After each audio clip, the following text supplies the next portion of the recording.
warahmatullahi wabarakatuh. Waalaikumsalam warahmatullahi wabarakatuh.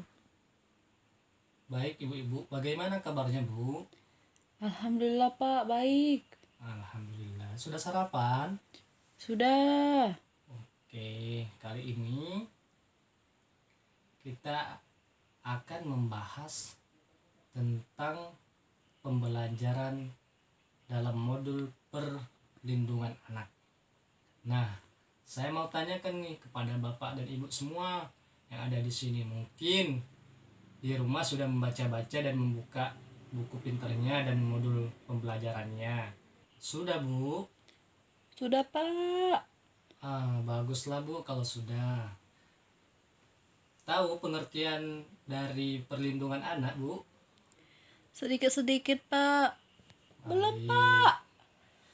Nah, kali ini kalau belum tahu, kita bahas dulu sedikit untuk sebelum kita melanjutkan sesi yang akan kita bahas nantinya.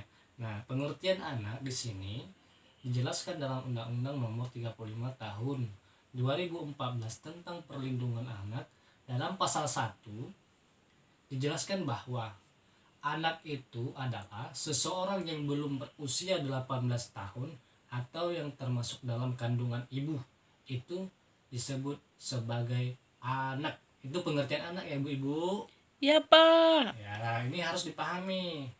Dan hak-hak anak ini menurut para ahli nih Bu ya, mereka menjelaskan bahwa hak anak itu adalah hak-hak dasar yang dimiliki setiap pribadi manusia sebagai anugerah Tuhan yang dibawa sejak lahir. Selanjutnya hak anak ini sudah menjadi konvensi PBB yang sudah diratifikasi ke dalam bentuk Undang-Undang Indonesia, maka anak ini juga memiliki hak, dan artinya hak itu adalah termasuk hak asasi manusia. Nah, apabila ada sesuatu yang terjadi pada anak, misalkan nih hal-hal yang tidak baik kepada anak, eksploitasi dan sebagainya, itu akan dimasukkan dan digolongkan kepada hak anak, dan anak itu wajib mendapatkan pembelaan dari pemerintah maupun dari kuasa hukum. Oke. Baik ibu-ibu, sekarang kita masuk kepada sesi pembelajaran tentang bagaimana contoh-contoh penelantaran terhadap anak. Nah, sekarang saya minta nih sama ibu-ibu, coba dibuat kelompoknya nih. Satu kelompok terdiri dari 5-7 orang per kelompok. Misalkan Ibu Tati punya kelompok 5 orang, Ibu Meli 5 orang. Ini diskusikan ya Bu, saya berikan waktu 5 menit untuk mendiskusikannya. Oke Bu, apakah sudah didiskusikan, bagaimana hasilnya? Sudah Pak. Oke, saya tanyakan ya.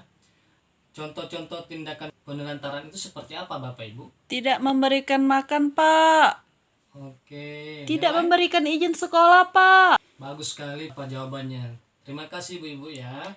Ini merupakan contoh-contoh penelantaran terhadap anak yang disampaikan ibu-ibu, contoh-contoh dari penelantaran anak. Oke Bu, sekarang untuk melihat contoh-contoh dari penelantaran terhadap anak itu, kita akan mencoba melihat bersama. Ada flip chat di sini. Nah, ini ada contoh-contohnya nih Bu. Coba diperhatikan baik-baik ya Bu. Saya bacakan nih Bu. Ya Pak. Oke Bu ya, didengar ya Bu. Yang pertama, 1. Tidak memberikan makanan yang sehat, aman dan bergizi. Nah, ini tidak boleh dilakukan untuk anak maupun di keluarga kita maupun orang lain. Ini tidak boleh ya Bu. Ya Pak. Oke, dan yang kedua, tidak diberikan tempat tinggal dan pakaian yang layak. Nah, ini juga ibu-ibu perlu ketahui bahwa tidak memberikan tempat tinggal itu juga merupakan penelantaran terhadap anak. Oke Bu. Terus yang ketiga, tidak pernah diberi waktu dan kesempatan bermain.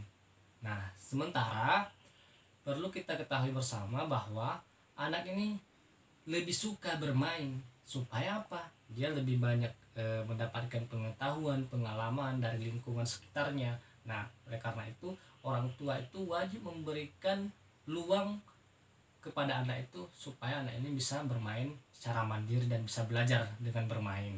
Ya Bu ya. Ya, Pak. Oke Bu. Dan yang keempat, tidak diizinkan sekolah. Nah, ini nggak boleh Bu. Kenapa? Kalau anak-anak kita tidak sekolah, mereka tidak punya masa depan. Kalau mereka sekolah, pendidikan mereka bagus, maka generasi bangsa Indonesia akan semakin bagus, semakin cerdas dan bisa memajukan bangsa kita, memajukan negara kita. Pasti ada yang ingin negara kita Maju. maju. Oke, yang kelima, tidak melakukan imunisasi terhadap anak. Nah, lo ibu jangan-jangan di antara kita ada yang lupa bahwa anak kita jarang ke puskesmas atau jarang ke posyandu. Ini nggak boleh nih kita biarkan seperti ini karena anak itu masih dalam keadaan yang harus dilindungi kesehatannya. Kemudian tidak ke posyandu untuk menimbang berat dan ukur tinggi badannya. Ini nggak boleh nih Bu, ini juga dimasukkan di sini. Jadi kalau masih seusia anak itu dia harus diukur tingginya, berat badannya supaya apa? Kita dapat mengetahui sampai di mana gizinya. Nah, ini perlu nih Bu. Tahu kan Bu? Tahu, Pak. Yang terus tidak boleh tidak dibawa berobat ke puskesmas atau layanan kesehatan yang lain. Ini juga nggak boleh nih kalau anak kita mengalami kesakitan, jangan kita biarkan. Sebaiknya larikan terus ke puskesmas atau ke posyandu terdekat atau ke pustu terdekat. Ya ibu ya. Ya, Pak. Selanjutnya tidak memberikan kasih sayang. Ini sangat perlu ibu-ibu. Kalau sebagai kita orang tua tidak memberikan kasih sayang terhadap anak, apa gunanya kita orang tua melahirkan mereka? Nah, ini harus kita berikan kasih sayang kepada mereka karena kasih sayang adalah rasa cinta kita kepada mereka dan rasa kasih kita kepada mereka. Nah, anak itu butuh kasih sayang. Oke bu, ibu, Agus makin pintar ini ibu saya lihat. Bagus.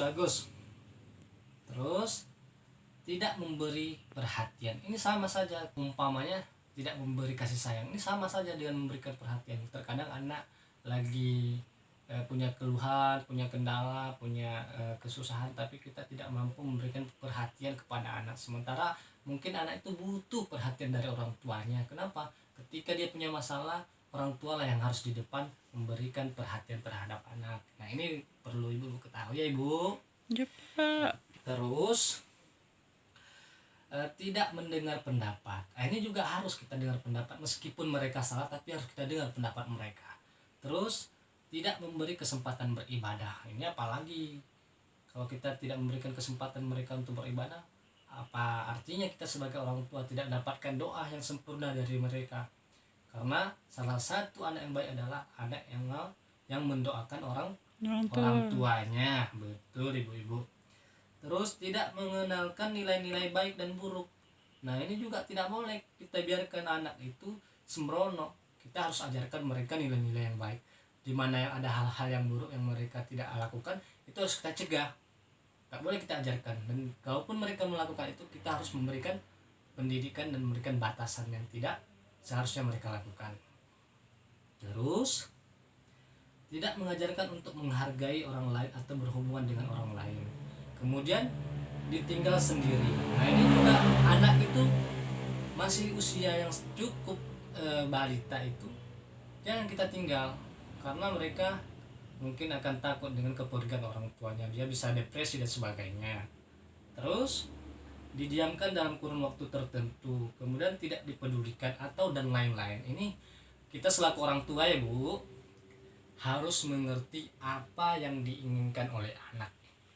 Dan itu tidak juga harus kita berlebihan terhadap anak, tapi kita punya batasan untuk mendidik anak. Karena salah satu suksesnya anak adalah suksesnya orang tua. Karena orang tua adalah madrasah paling utama dalam hal mendidik anak. Betul kan Bu? Betul, Pak. Oke.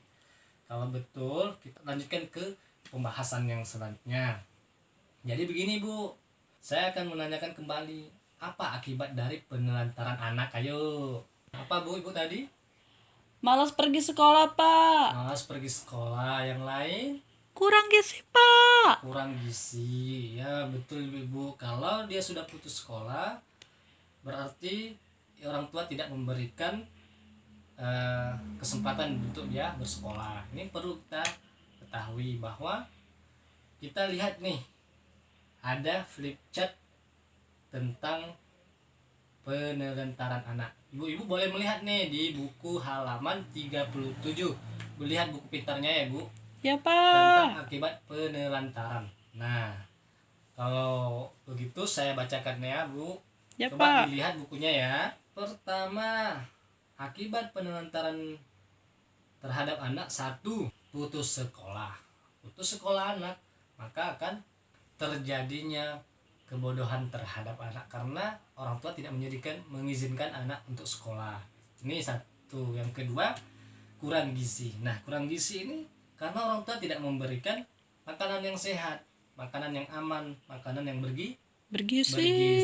Betul ibu-ibu. Terus akibat dari penelantaran anak yang ketiga adalah celaka. Kan kita nggak tahu, jadi jalan mungkin ngamen, ya kan Bu? Ya, Nah, Pak. bisa terjadi dia akan luka-luka, akan terjadi cedera di Jalan. jalan. Terus bisa jadi dia digigit binatang kalau dia di luar dari halaman rumah kita. Inilah akibat dari penelantaran. Terus sering ketakutan atau tidak berani sehingga dia tidak mampu membawa dirinya ke lingkungan lainnya, ke lingkungan temannya, keluarganya dan orang lain.